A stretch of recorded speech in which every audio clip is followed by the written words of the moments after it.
का स्वागत है यूट्यूब चैनल में।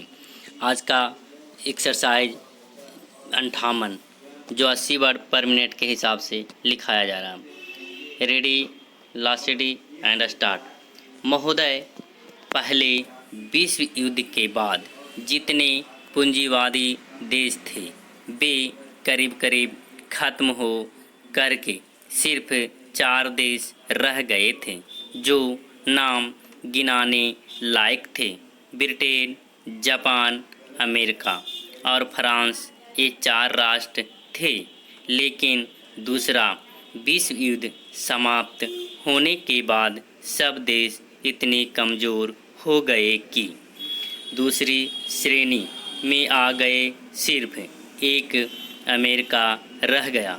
और मैं आपसे कहना चाहता हूँ, जो आगे का समय आने वाला है निश्चित रूप से अमेरिका को वह शक्ति आगे जाकर नहीं रहेगी, क्योंकि संसार में जो गरीबों की शक्ति बढ़ रही है उस शक्ति को कोई रोक नहीं सकता है।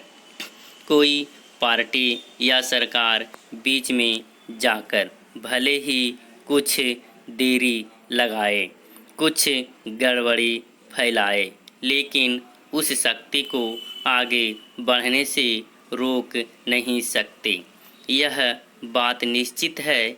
यही वजह है हम लोगों ने देखा, जहां पहली लड़ाई के बाद एक सोवियत रूस का राज कायम हुआ था, तब से हिंदुस्तान में, अफ़गानिस्तान में, टर्की में राष्ट्रीय आंदोलन हुए थे और वह पनपते पनपते दूसरा विश्व युद्ध आते आते यह स्थिति हो गई कि सिर्फ रूस ही समाजवादी देश नहीं रहा, बल्कि और भी कितने देश समाजवादी हो गए और भी कितने राज्य स्वतंत्र हो गए। यह भी हम लोगों ने देखा है।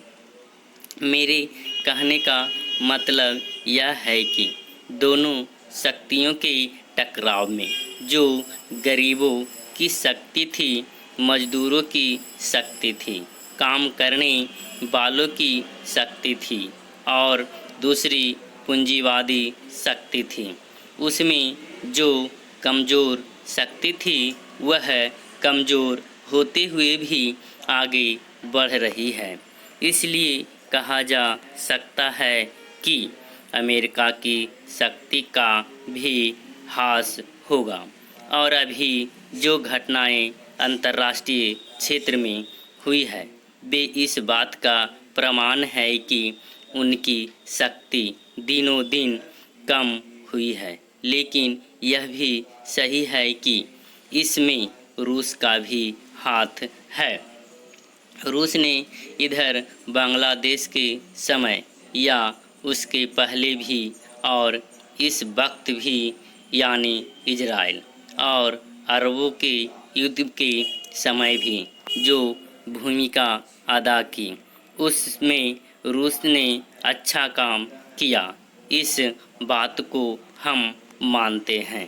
पर अभी रूस की तरफ से श्रेणी ब्रेज़नेव आए थे और इसलिए सिलसिले में जो समझौता हुआ है उस समझौते को भी हम अच्छा समझौता समझते हैं और उस माने में अच्छा समझते हैं, क्योंकि हिंदुस्तान जब आर्थिक दृष्टि से कमज़ोर है तो अपने को मजबूत करने के लिए अगर कोई उपाय करता है तो यह ठीक करता है। लेकिन एक दोष हिंदुस्तान में भी है और वह दोष यह है कि हिंदुस्तान के लोग इतने भावुक हैं कि वे अपनी भावनाओं के बहाव में बह जाते हैं और इतने बह जाते हैं कि जितना उन्हें नहीं बहना चाहिए। चीन के साथ जब संबंध कायम हुए थे तो उस समय भी वे लोग अपनी भावना में बह गए थे और अंत में तिब्बत को